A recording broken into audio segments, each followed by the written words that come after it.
সন্দৰ্ভকৈ এই মুহূৰ্তত এটা গুৰুত্বপূৰ্ণ খবৰ দিব বিচাৰিছো এক্সিট পোলতকৈ বেছি আসন লাভ কৰি চৰকাৰ গঠন কৰিব বিজেপি মিত্ৰজোঁটে বিজেপি মিত্ৰজোঁটে পুনৰ চৰকাৰ গঠন কৰিব পুনৰ মুখ্যমন্ত্ৰী হ'ব doctor Himanta Biswa Sarma exit pole প্ৰকাশ পোৱাৰ পিছতে প্ৰতিক্ৰিয়া প্ৰকাশ কৰিছে বিজেপিৰ ৰাজ্যিক সভাপতি দিলীপ শইকীয়াই প্ৰতিটো এক্সিট পোলে ইংগিত প্ৰদান কৰিছে পুনৰ বিজেপিৰ চৰকাৰ হ'ব বুলি তাৰ পিছতে প্ৰতিক্ৰিয়া প্ৰকাশ কৰিছে ৰাজ্যিক সভাপতি দিলীপ শইকীয়া হৈছে জনাইছে বহুত বিগ ব্ৰেকিং বহুত জনাইছো গুৰুত্বপূৰ্ণ খবৰ এক্সিট পোলতকৈ বেছি আসন লাভ কৰিব বিজেপি আৰু চৰকাৰ গঠন কৰিব বিজেপিয়ে প্ৰতিক্ৰিয়া প্ৰকাশ কৰিছে দিলীপ শইকীয়াই এশৰো অধিক আসন পালেও আচৰিত হ'বলগীয়া একো নাই পুনৰ চৰকাৰ গঠন কৰাৰ দিশে বিজেপি জনতা জনাৰ্দনে দিছে ঐতিহাসিক জনাদেশ পুনৰ চৰকাৰ গঠনৰ ইংগিত প্ৰদান কৰিছে এক্সিট পোল প্ৰকাশ পোৱাৰ পিছতেই প্ৰতিক্ৰিয়া প্ৰকাশ কৰিছে বিজেপিৰ সভাপতি দিলীপ শইকীয়াই এশতকৈ অধিক আসন পালেও আচৰিত হ'বলগীয়া একো নাই 2024 নিৰ্বাচনক লৈ প্ৰকাশ পাইছে ইতিমধ্যে এক্সিট পোল 2024 নিৰ্বাচনৰ এক্সিট পোলত প্ৰতিটো এক্সিট পোলৰ ডাঙৰ সমীক্ষা অসমত পুনৰ চৰকাৰ গঠন কৰিব বিজেপিয়ে বিৰোধীৰ আশা চেঁচা পানী ঢালি এক্সিট পোলৰ সমীক্ষা পুনৰ চৰকাৰ গঠন কৰিব বিজেপি মিত্ৰজোঁটে অসমত পুনৰ বিজেপি মিত্ৰজোঁটৰ চৰকাৰ গঠনৰ ইংগিত প্ৰদান কৰা হৈছে মাজত মাত্ৰ কেইটামান দিন আছে আজি 30 এপ্ৰিল মাজত মাত্ৰ কেইটামান দিন 4 মেৰ দিনাখন ৰাজ্যৰ অসম বিধানসভা নিৰ্বাচনৰ ভোট গণনা হ'ব সেইদিনাই ফলাফল লাভ কৰিব ৰাজ্যবাসীয়ে আৰু অসমৰ নিৰ্বাচনক লৈ ইতিমধ্যে দেশবাসীৰ দৃষ্টি নিবদ্ধ হৈ আছে অসমত কাৰ চৰকাৰ হ'ব বিৰোধীৰ নে বিজেপি মিত্ৰজোঁটৰ চৰকাৰ হ'ব আৰু এই সময়তে এক্সিট পোল প্ৰকাশ পাইছে কালিৰ দিনটোত প্ৰকাশ পালে এক্সিট পোলৰ প্ৰকাশ পোৱা প্ৰতিটো এক্সিট পোলৰ সমীক্ষাত দেখিবলৈ পোৱা গৈছে বিজেপি মিত্ৰজোঁটৰ চৰকাৰ হ'ব ইয়াৰ ইংগিত প্ৰদান কৰিছে এক্সিট পোলে নিৰ্বাচনী ফলাফলৰ পূৰ্বে ইংগিত প্ৰদান কৰিছে যে অসমত বিজেপিৰ চৰকাৰ হ'ব পুনৰ মুখ্যমন্ত্ৰী হ'ব ডক্টৰ হিমন্ত বিশ্ব শৰ্মা আৰু ইয়াৰ পিছতে এক্সিট পোল প্ৰকাশ পোৱাৰ পিছতে এক্সিট পোলক লৈ প্ৰতিক্ৰিয়া প্ৰকাশ কৰিছে ৰাজ্যিক বিজেপিৰ সভাপতি দিলীপ শইকীয়া মন্তব্য কৰি কৈছে এশৰো অধিক আসন পালেও আচৰিত হ'বলগীয়া একো নাই জনতা জনাৰ্দনে ইতিমধ্যে নিৰ্ধাৰণ কৰিছে বিজেপিক সমৰ্থন কৰিছে ভোট প্ৰদান কৰিছে আৰু সেই এয়া 4 মেৰ দিনাখন গম পাব সমগ্ৰ ৰাজ্যবাসীয়ে জনতা জনাৰ্দনে দিছে ঐতিহাসিক জনাদেশ এক্সিট পোলৰ প্ৰকাশৰ পিছতে প্ৰতিক্ৰিয়া প্ৰকাশ কৰি দিলীপ শইকীয়াই কৈছে যে এশৰো অধিক আসন পালেও আচৰিত হ'বলগীয়া একো নাই বিজেপিৰ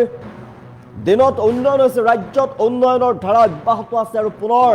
ৰাইজে উন্নয়ন বিচাৰিছে আৰু সেইবাবে জনতা জনাৰ্দনে পুনৰ সমৰ্থন কৰিছে বিজেপিৰ পুনৰ চৰকাৰ হ'ব বিজেপি মিত্ৰজোঁটৰ প্ৰতিটো এক্সিট পোলৰ ডাঙৰ সমীক্ষা ইতিমধ্যে প্ৰকাশ পালে এক্সিট পোলত দেখিবলৈ পোৱা গৈছে প্ৰতিটো এক্সিট পোলতে বিজেপিক অত্যাধিক আসন দিয়া হৈছে অসমত পুনৰ বিজেপি মিত্ৰজোঁটৰ চৰকাৰ গঠনৰ ইংগিত প্ৰদান কৰিছে প্ৰতিটো এক্সিট পোলে আস্থাস্তিৰ পৰা 101 আসনলৈকে বিজেপিক দিছে আৰু ইয়াৰ দ্বাৰা প্ৰথমটো ইংগিত লাভ কৰা হৈছে ফলাফললৈ মাজত মাত্ৰ কেইটামান দিন আছে আজি 30 এপ্ৰিল মাজত মাত্ৰ 4 মেলৈ মাজত কেইটামান দিন আছে আৰু নিৰ্বাচনী ফলাফলৰ পূৰ্বে প্ৰথমটো ইংগিত লাভ কৰা হৈছে প্ৰথমটো ইংগিত পোৱা গৈছে পুনৰ অসমত চৰকাৰ গঠনৰ দিশে বিজেপি মিত্ৰজোঁটে চৰকাৰ গঠন কৰিব অসমত এক্সিট পোল প্ৰকাশৰ পিছতে প্ৰতিক্ৰিয়া প্ৰকাশ কৰিছে দিলীপ শইকীয়াই যে 100খন আসনতকৈ যদি বিজেপিয়ে বেছি পায় আচৰিত হ'বলগীয়া একো নাই আৰু জনতা জনাৰ্দনে ইতিমধ্যে নিৰ্ধাৰণ কৰিলে চৰকাৰ কাৰ হ'ব দিছপুৰলৈ কাক পঠাব পুনৰ মুখ্যমন্ত্ৰী হ'ব ডক্টৰ হিমন্ত বিশ্ব শৰ্মা পুনৰ বিজেপি মিত্ৰজোঁটৰ চৰকাৰ হ'ব অসমৰ জনসাধাৰণে ইতিমধ্যে নিৰ্ধাৰণ কৰিলে পুনৰ বিজেপিক সমৰ্থন কৰিছে অসমৰ জনতাই জনতা জনাৰ্দনে ঐতিহাসিক জনাদেশ দিছে এক্সিট পোলৰ প্ৰকাশৰ পিছতে প্ৰতিক্ৰিয়া প্ৰকাশ কৰি দিলীপ শইকীয়াই কৈছে অসমত পুনৰ বিজেপি মিত্ৰজোঁটৰ চৰকাৰ গঠনৰ ইংগিত প্ৰদান কৰিছে আমি যদি চাবলৈ যাওঁ প্ৰতিটো এক্সিট পোলৰ সমীক্ষাত দেখিবলৈ পোৱা গৈছে অসমত পুনৰ বিজেপি মিত্ৰজোঁটৰ চৰকাৰ প্ৰতিটো এক্সিট পোলৰ ডাঙৰ সমীক্ষা এক্সিছ বাই ইণ্ডিয়াই বিজেপি মিত্ৰজোঁটক দিছে আস্থাস্তিৰ পৰা 100খন আসন কংগ্ৰেছক 24ৰ পৰা 34খন আসন দিছে মেট্ৰিজে বিজেপি মিত্ৰজোঁটক দিছে 85ৰ পৰা 95খন আসন কংগ্ৰেছক 25ৰ পৰা 32খন আসন দিছে টাইমছ নাও জেবিচিৰ এক্সিট পোলৰ মতে বিজেপি মিত্ৰজোঁটক আস্থাস্তিৰ পৰা 101খন আসন দিছে কংগ্ৰেছক 23ৰ পৰা 33খন দিছে টি মেক্ৰৰ এক্সিট পোলৰ মতে বিজেপি মিত্ৰজোঁটক 82ৰ পৰা 94খন আসন দিয়া হৈছে কংগ্ৰেছক 30ৰ পৰা 40খন বিৰোধীৰ চৰকাৰ গঠনৰ আশা নিৰ্বাপিত হৈ পৰিছে এক্সিট পোলৰ সমীক্ষাত প্ৰকাশ পাইছে এক্সিট পোলে প্ৰথমটো ইংগিত প্ৰদান কৰিছে যে বিজেপিৰ চৰকাৰ হ'ব অসমত পুনৰ চৰকাৰ গঠন কৰিব বিজেপি মিত্ৰজোঁটে মাজত মাত্ৰ কেইটামান দিন নিৰ্বাচনী ফলাফললৈ মাজত মাত্ৰ কেইটামান দিন আছে চাৰিমেত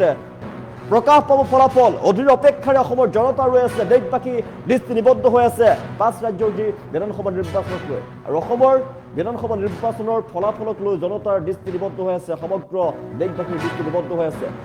সেই সময়তে মাজত মাত্ৰ কেইটামান দিন থকা সময়তে এক্সিট পোলৰ প্ৰথমটো ইংগিত অসমত পুনৰ চৰকাৰ গঠন কৰিব বিজেপিয়ে আৰু এক্সিট যি ধৰণৰ এটা আমি আজি এক্সিট পোলৰ খবৰ পালোঁ আভাস পালোঁ সেই আভাসটোৱে নিশ্চিতভাৱে আমাৰ যি বিজয়ৰ সংকল্প আছিল সেই বিজয় সংকল্পটোক ৰাইজে নিশ্চিতভাৱে এইটো গ্ৰহণ কৰিছে আৰু আমাৰ ওপৰত তেওঁলোকে আস্থা ব্যক্ত কৰিছে আৰু অসমত আজি যিটো আমি আভাস পাইছোঁ এক্সিট পোলত যি পূৰ্বানুমান পাইছোঁ তাতকৈ বেছি আসন হয়তো আমি লাভ কৰিব পাৰোঁ ট্ৰিপল ডিজিটত ভাৰতীয় জনতা পাৰ্টি NDA অসমত নিশ্চিতভাৱে ৰাইজৰ আশীৰ্বাদেৰে নিৰংকুশ যিটো কওঁ বা ঐতিহাসিক বা হিষ্টৰিক মেণ্ডেট এটা আমি পাবলৈ সক্ষম হ'ম আমি হয়তো ট্ৰিপল ডিজিট আমি চুবলৈ সক্ষম হ'ম বিশেষভাৱে ডক্টৰ হিমন্ত বিশ্ব শৰ্মা ডাঙৰীয়াৰ নেতৃত্বত উন্নয়নে যি ধৰণে এক মাত্ৰা লাভ কৰিছে স্পীড স্কেল উইথ স্কিল গতিকে এটা ডাঙৰ তীব্ৰ গতি আৰু বৃহৎ এটা আকাৰ উন্নয়নে লাভ কৰিছে আৰু ইয়াৰ লগত দক্ষতা স্কিল এই বিষয়টো ইয়াত সমাহিত হৈছে সংযোগ হৈছে 70 লাখ যুৱ ভোটাৰৰ ভিতৰত ভাৰতীয় জনতা পাৰ্টি NDAৰ পক্ষত নিশ্চিতভাৱে অধিকাংশ যুৱ ভোটাৰ বিজেপিৰ পক্ষত থাকিব যি ধৰণৰ এটা আমি আজি এক্সিট পোলৰ খবৰ পালোঁ আভাস পালোঁ সেই আভাসটোৱে নিশ্চিতভাৱে আমাৰ যি বিজয়ৰ সংকল্প আছিল সেই বিজয় সংকল্পটোক ৰাইজে নিশ্চিতভাৱে এইটো গ্ৰহণ কৰিছে আৰু আমাৰ ওপৰত তেওঁলোকে আস্থা ব্যক্ত কৰিছে আৰু অসমত আজি যিটো আমি আভাস পাইছোঁ এক্সিট পোলত যি পূৰ্বানুমান পাইছোঁ তাতকৈ বেছি আসন হয়তো আমি লাভ কৰিব পাৰোঁ ট্ৰিপল ডিজিটত ভাৰতীয় জনতা পাৰ্টি NDA অসমত নিশ্চিতভাৱে ৰাইজৰ আশীৰ্বাদেৰে নিৰংকুশ যিটো কওঁ বা ঐতিহাসিক বা হিষ্টৰিক মেণ্ডেট এটা আমি পাবলৈ সক্ষম হ'ম আমি হয়তো ট্ৰিপল ডিজিট আমি চুবলৈ সক্ষম হ'ম বিশেষভাৱে ডক্টৰ হিমন্ত বিশ্ব শৰ্মা ডাঙৰীয়াৰ নেতৃত্বত উন্নয়নে যি ধৰণে এক মাত্ৰা লাভ কৰিছে স্পীড স্কেল উইথ স্কিল গতিকে এটা ডাঙৰ তীব্ৰ গতি আৰু বৃহৎ এটা আকাৰ উন্নয়নে লাভ কৰিছে আৰু ইয়াৰ লগত দক্ষতা স্কিল এই বিষয়টো ইয়াত সমাহিত হৈছে সংযোগ হৈছে 70 লাখ যুৱ ভোটাৰৰ ভিতৰত ভাৰতীয় জনতা পাৰ্টি NDAৰ পক্ষত